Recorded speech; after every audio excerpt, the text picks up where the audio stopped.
ಧನ್ಯವಾದಗಳು. MPM ಷಣ್ಮುಖಯ್ಯ ಅಂತೇಳಿ ಕರ್ನಾಟಕ ನಿವೃತ್ತ ನೌಕರ ವೇದಿಕೆಯ ಪ್ರಧಾನ ಸಂಚಾಲಕರು. 7ನೇ ವೇತನ ಆಯೋಗದಂತೆ ಸರ್ಕಾರ ಈಗಾಗಲೇ ರಾಜ್ಯ ಸರ್ಕಾರಿ ನೌಕರರಿಗೆ ಎಲ್ಲ ಸೌಲಭ್ಯಗಳನ್ನು ದೊರಕಿಸಿಕೊಟ್ಟಿದೆ. ನಮ್ಮ ವೇದಿಕೆ ಪರವಾಗಿ ರಾಜ್ಯ ಸರ್ಕಾರವನ್ನು ನಾವು ಅಭಿನಂದಿಸ್ತೀವಿ.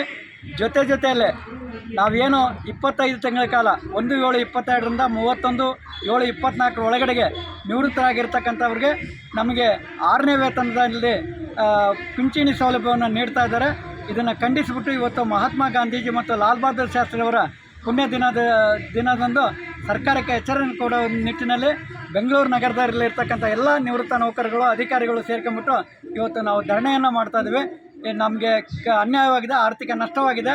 ಆ ಆರ್ಥಿಕ ನಷ್ಟವನ್ನು ಸರಿದೂಗಿಸೋವರೆಗೂ ನಾವು ಯಾರೂ ಸಹ ಈ ಒಂದು ಧರಣಿಯನ್ನು ನಿಲ್ಲಿಸೋದಿಲ್ಲ ಅಂತಕ್ಕಂಥ ಮಾತನ್ನು ಈ ಸಂದರ್ಭದಲ್ಲಿ ಹೇಳಲಿಕ್ಕೆ ಇಷ್ಟಪಡ್ತಾ ಇದ್ದೀನಿ.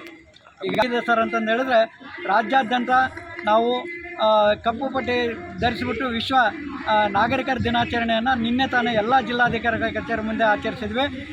ಜೊತೆಯಲ್ಲಿ ನಮಗೆ ಆಗಿರ್ತಕ್ಕಂಥ ಅನ್ಯಾಯ ಅಂತಂದು ಹೇಳಿದ್ರೆ ಸರ್ಕಾರ ನಿವೃತ್ತರಾದಂಥ ಸಂದರ್ಭದಲ್ಲಿ DCRG ಕಮ್ಯುಟೇಷನ್ ಮತ್ತು EL ಎನ್ಕ್ಯಾಶ್ಮೆಂಟನ್ನು ಕೊಡಬೇಕು ಅಂತಕ್ಕಂಥದ್ದಿದೆ.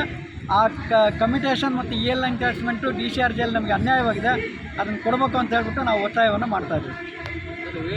1/7/22ರಿಂದ 31/7/24 ಏನು ನಿವೃತ್ತರಾಗಿದ್ದೀವಿ ನಾವು, ನಮಗೆ DCRG EL ಎನ್ಕ್ಯಾಶ್ಮೆಂಟ್ ಕಮ್ಯುಟೇಷನ್ ಇದು 7ನೇ ವೇತನ ಆಯೋಗದಲ್ಲಿ ಕೊಡತಕ್ಕದ್ದು ಸಾಂಪ್ರದಾಯಿಕವಾಗಿ ಇರತಕ್ಕದ್ದು.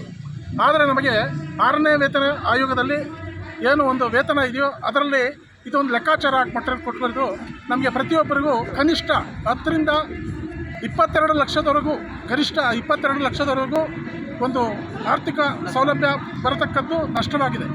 ಈ ಒಂದು ಕಾರಣಕ್ಕೆ ನಾವು ಈ ದಿನ ಒಂದು ಮಹಾತ್ಮ ಗಾಂಧಿ ಜಯಂತಿ ಹಾಗೂ ಲಾಲ್ ಬಹದ್ದೂರ್ ಶಾಸ್ತ್ರಿ ಅವರ ಜಯಂತಿ ದಿನ ನಾವೊಂದು ಈ ಒಂದು ಧರಣಿಯನ್ನು ಒನ್ ಟೈಮ್ ಸೆಟ್ಲ್ಮೆಂಟ್ ನಮ್ಮದು ಒಂದೇ ಬಾರಿ ಸೆಟ್ಲ್ಮೆಂಟ್ ಆಗೋ ಒಂದು ಇದನ್ನು ಸರ್ಕಾರ ಪರಿಗಣಿಸಬೇಕು.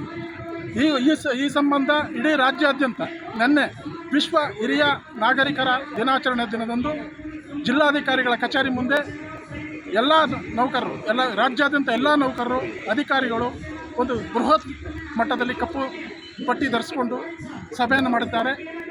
ಈ ಒಂದು ಇದನ್ನ ಕಾರ್ಯಕ್ರಮವನ್ನು ಯಶಸ್ವಿಗೊಳಿಸಿದ್ದಾರೆ.